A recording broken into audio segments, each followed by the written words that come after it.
झांसी की रानी लक्ष्मीबाई।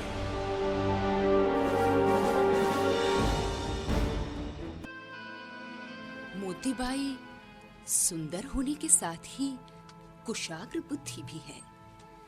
ये अंग्रेजों की जासूसी बड़ी चतुराई से कर सकती है। मोतीबाई की सखी जूही भी रानी भी चतुर जासूस हो गई। अली बहादुर को केवल इतना पता था कि वे दोनों महल में जाकर रानी को भजन सुनाती हैं। जब से रानी घुड़सवारी के लिए बाहर निकलने लगी थी, उन्होंने अपने श्वेत वस्त्र छोड़कर मर्दाना पोशाक धारण करनी शुरू कर दी थी। दोनों बगलों में पिस्तौलें और तलवारें, कभी कभी एक हाथ में बर्छी भी ले लिया करती थी। ये सब बोझ होते हुए भी घोड़े को तेज चलाने में कसर नहीं छोड़ती थी। सिर पर लोहे का कुला पहनते हुए उनके लंबे केश अक्सर रुकावट देते थे, लेकिन इसके लिए भी रानी ने प्रण किया था। काशी जाकर केश मुंडन तभी कराऊंगी जब देश को स्वतंत्रता मिल जाएगी, नहीं तो शमशान में अग्निदेव मुंडन करेंगे। उधर अंग्रेज अफसर डनलप को जूही पर शक हो गया। उसने जूही को छावनी में आने से मना कर दिया।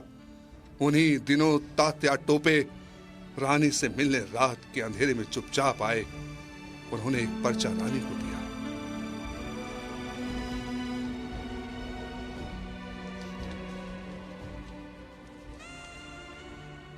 अब अधिक अति उठाना असंभव है। सीने में भौंके गए छुरे को हम कब तक बर्दाश्त कर सकते हैं? उठो और न्याय के लिए बलिदान देने को तैयार हो जाओ। कुछ निष्ठुर शासकों ने इस देश को गुलाम बना रखा है, उन्हें खदेड़ दो। देश को आजाद करो और अपना अधिकार प्राप्त करो। विद्रोह की तारीख निश्चित हो चुकी थी। रविवार 31 मई 1857 दिन के 11 बजे।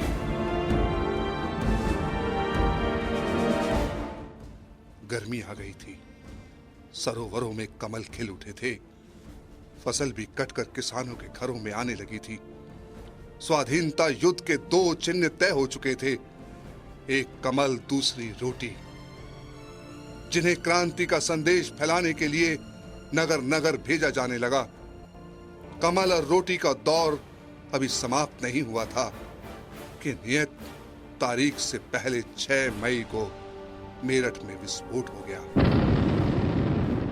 मंगल पांडे नामक सेनानी ने अंग्रेजों के विरुद्ध बिगुल बजा दिया और मई के महीने में लगभग सारे उत्तर भारत में क्रांति की आग भड़क उठी।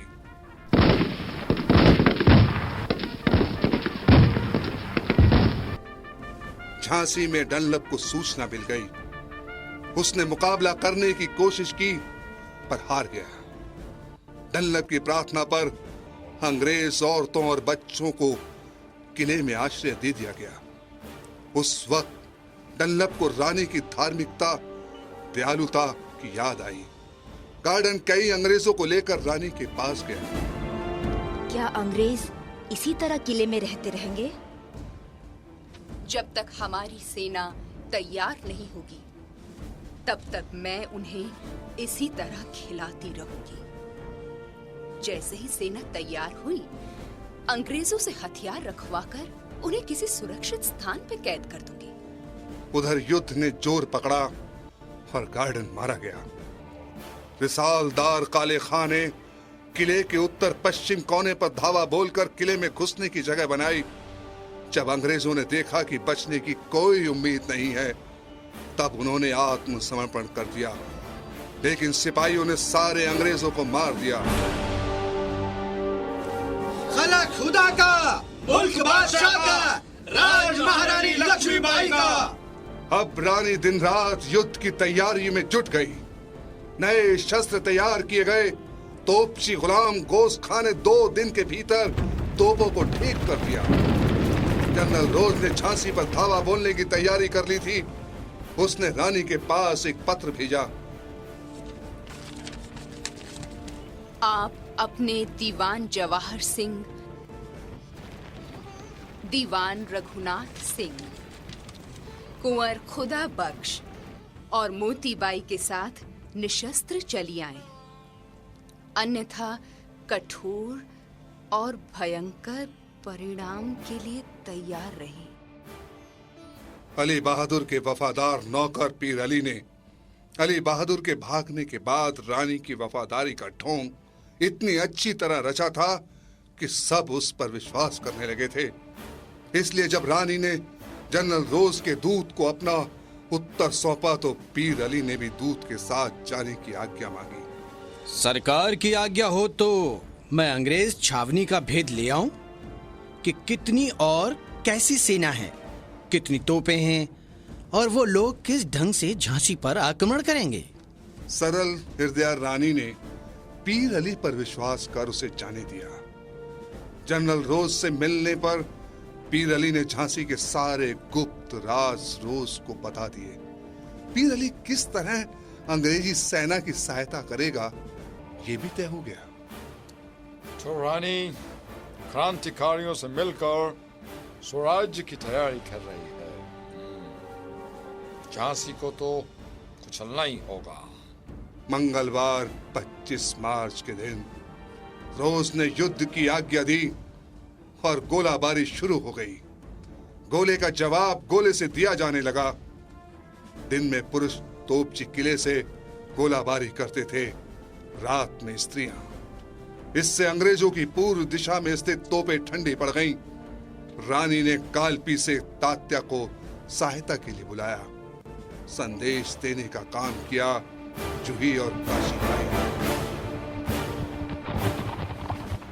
एक रात पीर अली किले की मोहरी से बाहर निकलकर अंग्रेजी मोर्चे पर पहुंचा। उसने किले में तोपों के ठिकाने अंग्रेजों को बता दिए और जनरल रोज को आश्वासन दिया कि वो दक्षिण फाटकों में से कोई एक फाटक खुलवा देगा। ये षड्यंत्र रचकर पीर अली वापस किले में चला आया और यूं काम में लग गया मानो कुछ हुआ ही ना हो। अंग्रेजों ने पीर अली के बताए ठिकाने पर जार पहाड़ी पर मोर्चा बांधा, निशाना साधा और नगर के विध्वंस का कार्य शुरू हो गया।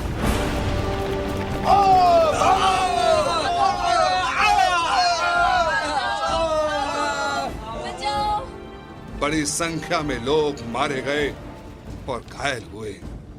किले की पश्चिमी दीवार में छेद हो गए।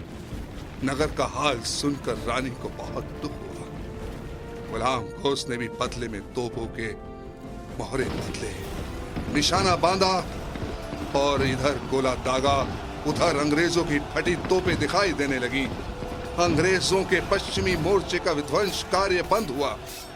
सुंदर मोर्चा फाटक पर दुल्हाजू से जायजा लेने जब पहुंची तो उसकी कहा सुनी दुल्हाजू से हो गई। पीर अली ने इस बात का फायदा उठाते हुए दुल्हाजू को अपनी ओर मिला लिया। अब मैं देखता हूँ रानी कब तक अपनी झांसी को बचा सकती है।